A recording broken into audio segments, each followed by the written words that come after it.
Aceh Explore menampilkan halaqah dari Masjid Raya Baitur Rahman Banda Aceh. Subscribe, komen, like, dan share. Assalamualaikum warahmatullahi wabarakatuh. Alhamdulillahil wahidil ahad, al-fardis samad, alladzi lam yalid wa lam yulad wa lam yakul lahu kufuwan ahad. Walladzi laysa kamithlihi syai'un wa huwas sami'ul basir. Allahumma salli wa sallim wa barik ala sayyidina wa maulana Muhammad alladhi da'an nas wa arsyadahum ila tauhid rabbil ibad. Allahumma wa ala alihi wa sahbihi ajma'in, amma ba'd. Puji beserta syukur senantiasa selalu kita persembahkan kepada Allah Subhanahu wa ta'ala, Tuhan yang esa pada zatnya, yang esa pada setiap sifat-sifatnya, yang esa pada setiap af'alnya. Tidak ada satupun makhluk yang serupa dengannya dalam bentuk apapun. Selawat beriringkan salam juga kita sampaikan kepada baginda Rasulullah sallallahu alaihi wasallam, kepada seluruh keluarga dan sahabat-sahabatnya sekalian. Hadirin jamaah sekalian beserta para pendengar dimanapun berada yang dimuliakan Allah, kembali kita dalam ulasan singkat tentang ilmu tauhid. Pada subuh yang berbahagia ini kita akan melihat hadis yang lain yang di dalamnya terkandung nilai-nilai ketauhidan. Hadis daripada Anas bin Malik.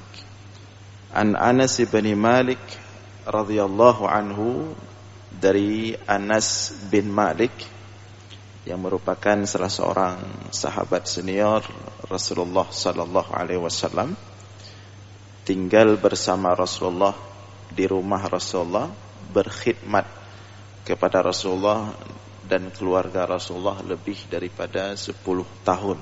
Ini sosok Anas bin Malik.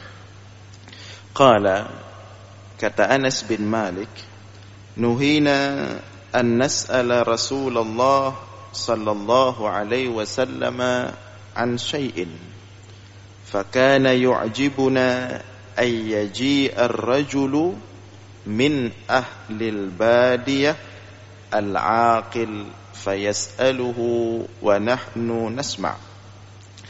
Kata Anas bin Malik, kami dilarang, ya, yang melarang ini Rasulullah, kami dilarang untuk menanyakan sesuatu yang tidak terlalu penting kepada Rasulullah. Kami dilarang untuk terlalu banyak bertanya, khususnya hal-hal yang tidak penting kepada Rasulullah sallallahu alaihi wasallam. Fakana yu'jibuna, hingga suatu ketika yu'jibuna, membuat kami takjub dengan datangnya seorang laki-laki min ahlil badiyah, dari pelosok Arab, dari pelosok kampung. Ahlul badiyah, orang-orang pelosok, pelosok Arab maksud di sini, pelosok kampung Arab. Hadis sebelumnya dari ahlul badiyah juga, dari pelosok Arab juga. Orang-orang pelosok Arab ini, kampung Arab, pedalaman Arab ini biasanya punya watak yang kasar, kurang halus, ya. Yang kasar, keras, ketus, ya.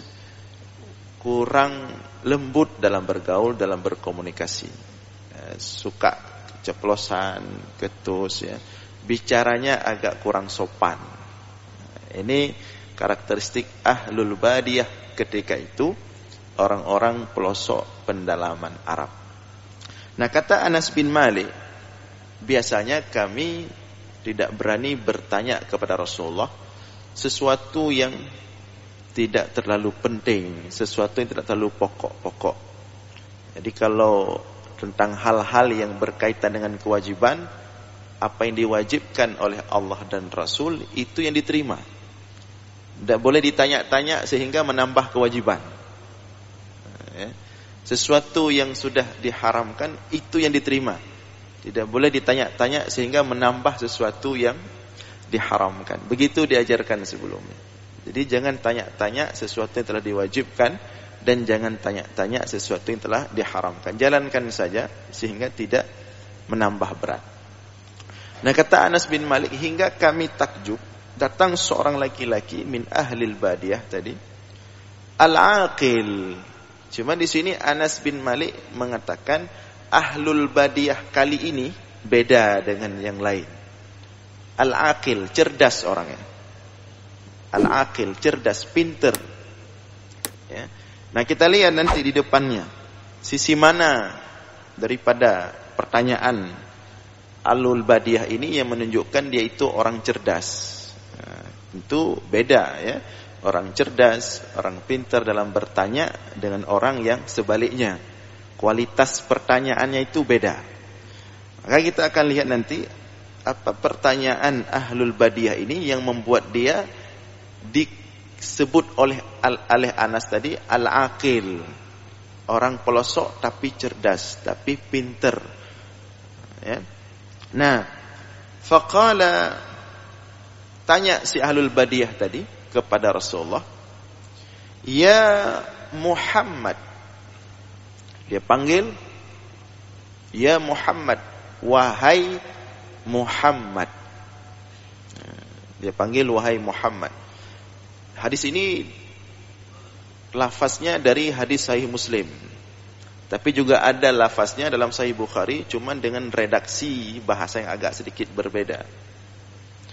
Nah, di sini orang Arab Badui ini memanggil Rasulullah dengan panggilan ya Muhammad, wahai Muhammad. Ini dari cara panggil aja udah kurang sopan. Langsung memanggil nama. Padahal sudah turun ayat ketika itu, la taj'alu du'a ar-rasul bainikum ka du'ai ba'dhikum ba'dha. Jangan kalian memanggil rasul di antara kalian itu seperti kalian memanggil sebagian kalian kepada yang lain. Jadi kalau sesama kalian bolehlah panggil nama, tapi kalau Rasulullah jangan panggil nama. Apa juga panggil ya Rasulullah, ya Nabi Allah. Tidak langsung memanggil namanya. Namun Arab Badui ini karena dia tinggal di pelosok, datangnya ke kota itu ya enggak sering, jarang-jarang ya. Sehingga perintah untuk memanggil Rasulullah tidak boleh langsung dengan nama Muhammad itu belum sampai ke dia. Nah, ini dia datang ini belum dapat ayat yang sebelumnya yang melarang memanggil Rasulullah secara langsung namanya ya Muhammad. Karena para ulama sepakat tidak boleh memanggil Rasulullah itu dengan langsung menyebutnya Muhammad. Nah, ini penting juga bagi kita yang suka buat syair, buat puisi tentang Rasulullah. Ya, hindari memanggil Rasulullah langsung dengan wahai Muhammad. Tapi panggilah Rasulullah ya Rasulullah, wahai Rasulullah, wahai Nabi Allah, dan panggilan-panggilan lain yang tidak langsung menyebut nama Muhammad. Jadi, tapi Arab Badui ini namanya orang pelosok ya. Gayanya gaya preman sedikit lah ya, gaya. Jadi langsung dipanggil ya Muhammad, wahai Muhammad. Atana rasuluka faza'ama lana annaka taz'umu anna Allah arsalak. Hai Muhammad, telah datang utusanmu ke tempat kami. Kata Arab Badui ini, telah datang utusanmu ke kampung kami. Faza'ama, dia mengklaim, dia mengklaim annaka, bahwa sesungguhnya engkau, taz'umu, mengklaim dirimu bahwa sesungguhnya Allah telah mengutuskanmu. Apakah itu benar? Ya, pertanyaannya pun agak agak berat cara bertanyanya. Dalam hadis lafaz Bukhari tadi, dalam Sahih Bukhari memang disebutkan, inni sa'iluk, wahai Muhammad, aku akan bertanya kepadamu, wa musyaddidun 'alaika su'al, dan pertanyaanku ini akan sangat memberatkanmu. Fala tajidu 'alayya fi nafsik, maka jangan marah ya. Sudah disebutkan dalam hadis Sahih Bukhari. Sudah disebutkan. Ini cara bertanya saya agak kasar wahai Muhammad. Tapi jawab. Jangan marah. Jawab, ya. Baik tepeh. Ya baik tepeh apa? Tapi nyobrat baca berat. Kira-kira seperti itu. Nah, jadi dia bertanya, wahai Muhammad, datang utusanmu ke kampung kami, dia mengatakan bahwa engkau Rasul Allah. Bahwa engkau menyatakan dirimu Rasul Allah. Apakah itu benar? Qala, dijawab oleh Rasulullah dengan singkat dan sangat sopan sekali. Qala sadaq. Rasulullah mengatakan itu benar. Apa yang dikatakan oleh utusanku benar. Qala, kemudian Arab Badui ini bertanya lagi. Ini kita perhatikan, kita ingin lihat di mana letak kecerdasan si Arab Badui ini dalam bertanya. Di mana letaknya? Kita lihat. Kemudian Arab Badui itu bertanya lagi, faman khalaqas sama? Kalau begitu, siapa yang telah menciptakan langit? Nah, tanya Arab Badui kepada Rasulullah, siapa yang telah menciptakan langit? Qala, Rasulullah menjawab, Allah.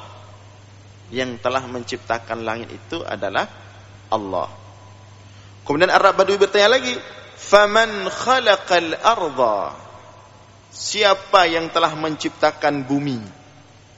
Qala, Rasulullah menjawab lagi, Allah.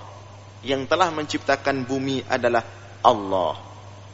Kemudian Arab Badui bertanya lagi, qala, faman nasaba hadhil jibal? Siapa yang telah menancapkan gunung-gunung ini ke bumi? Karena gunung itu ditancapkan. Dalam ayat yang lain Allah mengatakan wal jibala arsaha. Bumi itu ketika dihamparkan oleh Allah, dia bergetar, tidak stabil. Kemudian wal jibala arsaha, Allah tancapkan gunung-gunung sebagai pasak baru stabil. Nah, tanya Arab Badui, siapa yang telah menciptakan bumi? Allah. Kemudian siapa yang telah menancapkan gunung-gunung ini di bumi? Rasulullah menjawab, Allah. Yang telah menancapkan gunung ini di bumi, gunung-gunung ini, wa ja'ala fiha ma ja'ala, dan apa yang ada di dalamnya adalah Allah. Kemudian Arab Badui berkata lagi, fabilladzi khalaqas sama wa khalaqal arda wa nasaba hadhil jibal, Allah arsalaka, demi zat yang telah menciptakan langit dan demi zat yang telah menciptakan bumi dan demi zat yang telah menciptakan gunung-gunung ini dan apa yang ada di dalamnya, apakah benar Allah yang mengutuskanmu? Ini pertanyaan yang luar biasa. Demi Allah yang telah menciptakan langit, demi Allah yang telah menciptakan bumi, demi Allah yang telah menciptakan dan menancapkan gunung-gunung ini di bumi, apakah benar Allah yang telah mengutuskanmu sebagai Rasul? Ya. Ini pertanyaan yang luar biasa. Apa jawab Rasulullah? Qala na'am. Jawab Rasulullah, iya, benar. Ya. Qala, kemudian Arab Badui itu melanjutkan lagi. Ini hadisnya agak panjang ya. Wa za'ama rasuluka anna alaina 5 salawati fi yaumina wa lailatina. Dan utusanmu yang datang ke kampung kami itu menyatakan bahwa engkau telah mewajibkan kepada kami salat 5 waktu sehari semalam. Apakah benar? Qala, Rasulullah menjawab, iya, benar. Qala, kemudian Arab Badui itu mengatakan lagi, wa za'ama rasuluka anna alaina zakatu fi amwalina. Utusanmu itu mengatakan bahwa kami wajib mengeluarkan zakat. Apakah engkau mengatakan demikian? Rasulullah menjawab, sadaq, benar. Kemudian, wa za'ama rasuluka anna alaina sawma syahri Ramadan fi sanatina. Utusan itu datang kepada kami dan mengatakan bahwa kami harus berpuasa setahun sekali di bulan Ramadan. Apakah benar? Qala sadaq. Aku yang memerintahkannya. Qala, kemudian, wa za'ama rasuluka anna alaina hajjal bait man istata'a ilaihi sabila. Utusanmu itu mengatakan lagi bahwa kami wajib berhaji kalau kami sudah mampu. Apakah benar? Qala sadaq. Rasulullah menjawab, benar. Qala, kemudian Arab Badui itu mengatakan, walladzi ba'atsaka bil haqq, demi yang telah mengutuskanmu atas kebenaran. La azidu alaihinna wa la anqusu minhunna. Aku tidak akan melebihkan daripada 5 itu, 5 rukun Islam tadi. Apa namanya? Salat, puasa, zakat, haji, kalimah syahadat. Demi yang telah mengutuskanmu atas kebenaran, aku tidak akan melebihkan dari itu, dan aku tidak akan menguranginya. Artinya dia cuma mau melakukan yang itu saja, rukun Islam saja. Yang sunat-sunat dia enggak sanggup. Dia nyatakan langsung di depan Rasulullah. Apa kata Rasulullah? Faqala an-nabiy sallallahu alaihi wasallam, la in sadaqa la yadkhulannal jannah. Kata Rasulullah kepada sahabat yang menyaksikan pertanyaan itu, seandainya Arab Badui ini jujur, benar dia melakukan itu, yang rukun Islam tadi, tidak dia lebihkan, tidak dia kurangkan, dia pasti akan masuk surga. Nah, hadirin sekalian yang dimuliakan Allah, kira-kira nampak enggak di mana letak kecerdasan si Arab Badui ini? Sehingga Anas bin Malik mengatakan Arab Badui ini al-aqil. Nampak jelas di sini. Apa nampak jelasnya? Yang pertama, sistematika tauhid nampak di sini. Dia dalam membangun tauhid Allah dulu. Dia pastikan Allah dulu. Setelah dia pastikan Allah dulu, kebenaran Allah dulu, bahwa Allah sang pencipta, kan itu dulu pertanyaan dia. Kemudian baru di bawahnya kebenaran Rasul. Artinya si Arab Badui ini dia mengikuti Muhammad karena Allah. Kalau bukan karena Allah, dia enggak mau ikut Muhammad. Jadi Allah dulu ini. Setelah Allah dulu udah pas, udah kokoh keimanannya, sudah betul-betul yakin bahwa Allah lah sang pencipta semua alam ini. Langit, bumi tadi, gunung-gunung, sudah kuat, sudah kokoh Allah dulu. Kemudian semua yang lain baru dia ikuti karena Allah. Maka ini sistematika tauhid. Dia pastikan Allah dulu, kemudian baru dia ikut Rasul, itu pun karena Rasul itu dari Allah. Kalau bukan dari Allah, dia nggak mau ikut. Dia pastikan kebenaran Allah, dia pastikan kebenaran Rasul, baru dia jalankan syariat. Kan ini sistematikanya. Allah, Rasul, baru sholat, baru puasa, itu namanya syariat. Baru haji, baru ibadah-ibadah yang lain. Mas, di sini letak pintar dia. Lebih pintar Badui ini daripada kita. Kalau kita ikut-ikutan dulu, kita lihat orang lain sholat, kita sholat, kan begitu. Kita lihat orang lain bersyariat, kita bersyariat. Kita lihat orang lain tutup aurat, kita tutup aurat. Kemudian baru kita belajar dikit-dikit, belajar tauhid, belajar tentang Rasul. Kita kan seperti itu. Dari kecil, dari istilahnya piramid terbalik kita. Kalau Arab Badui enggak, dia langsung dari atas dulu. Dia pastikan kebenaran Allah. Dia tauhid dulu. Ini komentar Anas tadi, ini Arab Badui al-aqil, ini cerdas ini. Karena kalau Allah sudah kokoh, apapun lain akan mudah. Tapi kalau Allah belum kokoh dalam jiwa kita, dalam keimanan kita, bahkan syariat yang kita jalankan belum tentu bertahan lama. Salat yang sudah kita jalankan ini kenapa? Untuk siapa? Syariat yang sedang kita jalankan katakanlah di Aceh ini untuk siapa? Kenapa? Kenapa enggak kokoh? Kenapa enggak kuat? Kita enggak berangkat dari tauhid.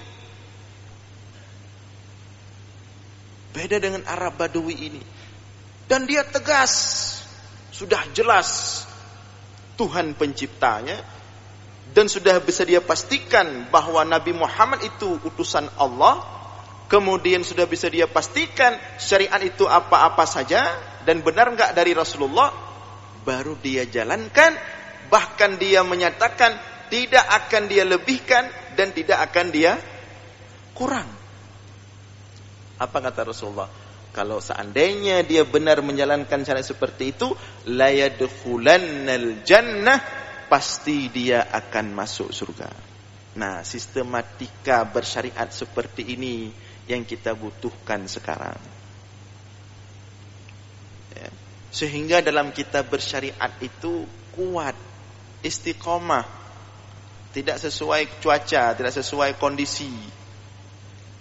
Memang kita berangkat dari Allah dulu, kemudian dari Rasul, baru syariat.